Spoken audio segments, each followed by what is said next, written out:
Hello everyone and welcome back to my channel. Thank you, girl. Welcome back to my channel. Listen, hi, how are you? Mwah, mwah. Yes, I have been away for 2 days because we're in Connecticut right now. We're at the Greyhound station. We're going on our way to Boston, but we have been in a 90s convention, as you probably saw on my social media. So therefore, I've been a little bit absent, just trying to be in the moment. But I am back, you guys. I had a great time. I met Sabrina the Teenage Witch. I met Nick Carter from the Backstreet Boys. Like, it was great. But I am back, so don't worry, you guys. I have all the tea for you. If you are new, make sure you hit that subscribe button. And did I already say my name was Sebastian? I have no idea, bitch. But listen, girl, listen. This Casey Neistat, whatever the hell, Neistat? I think it's Neistat. His documentary is having everybody talking about everybody's talking about this damn documentary, which was set to be like the rise and the girl, I almost found ice, bitch. I am not having an Elsa moment here, okay?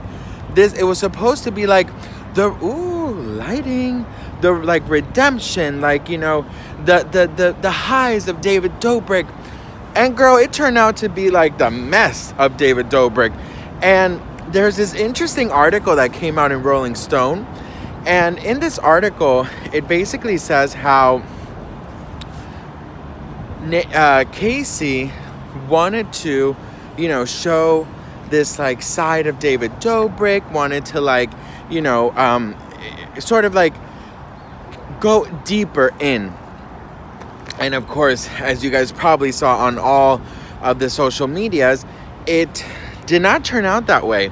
So there's this piece of the article which I absolutely loved. Hang on. So there's this really interesting article on the Rolling Stones, and the title is, "He set out to capture David Dobrik's stardom. He ended up filming his collapse." Like, that's crazy, right? So in the Rolling Stone article, it says, when YouTuber and director Casey Neistat started documenting David Dobrik's everyday life 3 years ago, capturing the footage that would become his new documentary Under the Influence, he had no idea that any of this would unfold, meaning the Dom situation, the Jeff situation, and all the situations in the middle, right? Here it says that Neistat tells Rolling Stone he was interested in how Dobrik's represented a new wave of YouTube stardom and the implications of what being a YouTuber actually meant. At the time, Dobrik was posting slice of life videos featuring his vlog squad. Is anybody watching me? Featuring his vlog squad. Soon pivoting to lavish giveaways and increasingly extreme stunts. There was something entirely unique about the videos he was making, says Neistat. They weren't expressions of creativity. They weren't about filmmaking. They weren't about things I understood to be what makes a good YouTube video.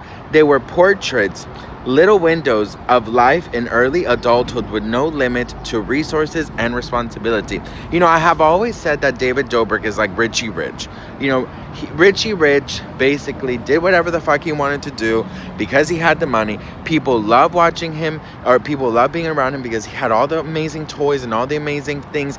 And people are blinded with money, with opportunity, with, clout, with all of these things. So obviously, so here it also says, girl, this is like the juicy part.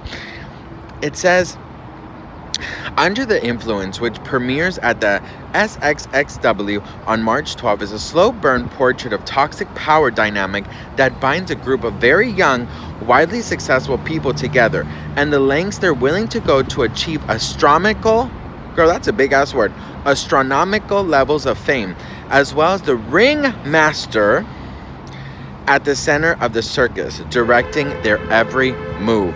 So I can tell you guys something. When I was in Athens, and I saw, you guys know this, I saw David and Jason and the vlog squad. They were filming for the Discovery show. But in the meantime of filming, David would pick up his camera and, he would film a lot of things. And, I have seen him like direct, you know, a lot of things, which obviously it's not a secret, you know, like, it is not a secret, you guys, that David Dobrik is obviously the one who is, you know, he is the ringmaster, he's the ringleader, and, you know, it is a fucking circus. The fact that, like, this documentary is coming out now, you know, when David is, you know, supposedly going to open this pizzeria, what is it called, Dobrik, something like that, and not only that, but, like, you know, his discovery thing. Listen, I think that one of the parts that really, really got me about the documentary and the article that I was reading, it says that, here, let me read that part to you, because it honestly,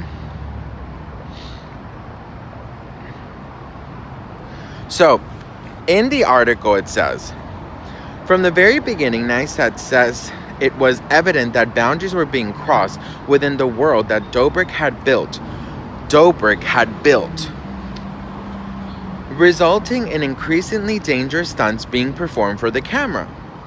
It's only funny until someone gets hurt, a grinning Dobrik says on camera during a stunt involving a vlog squad member. Neistat says he started questioning the power dynamics central to the group when he asked Dobrik during their final sit-down interview whether he and the vlog squad were friends or co-workers. He says, I expected him to be offended by the question, he says, but he paused and said, when the camera comes on, they know what they're supposed to do. And if that's not a ringleader, bitch, I don't know what is. Here it also says, there's a part that Neistat talks about, and he says, in one particular stomach-turning scene that takes place on a private jet, Dobrik directs members of the vlog squad to engage in increasingly wild yet largely conscious behavior, shots of vodka being drizzled into their mouth, until he commands one vlog squad member, Karina, to take off her shirt and pretend to show her breasts to the others while they applaud. You know, there's just like how can you expect, right, David Dobrik to be in the same sentence as a mature, responsible person? Like, that's just not. But there's this one part, girl. Ooh. Okay. And then it says here that he has not spoken to David since the final interview. He says a lot girl, 1 second. Oh, my hand hurts. Como la flor, tanto amor, me diste tú, se marchito. Okay, here it says, Neistat has not spoken to Dobrik since the final interview. A lot has transpired in that time. I don't know how I would characterize my relationship with him now. Neistat says, I think he changed over the course of my reporting, my documenting of his... Oh, girl! Girl! I feel like I'm in Coyote Ugly trying to go to the big city. It says here, I think you can see that in the lack of seriousness in his tone, where he's sort of playing a bit of a character, and the lovable, goofy David, he takes a much more serious note and owns who he is in that final interview. I cannot wait to see his documentary. I think it's going to be insane. I think that, I don't know, you know, I'm very curious to see if David is going to report on it, but we'll see, you guys. What do you think about this mess? Honestly, like, there was just a matter of time for a lot of shit to come out. You know what I mean? Like, there's just a matter of time. And, you know, I want to leave it up to you guys. What do you think about this situation? If you love David or not, what do you think about this documentary? Do you think it's going to really, like, hurt David? What do you think is going to happen? Let me know in the comments below. I would love to hear from you guys. Thank you so much for watching, and I'll see you guys in my next video in Boston, probably. Mwah, bye.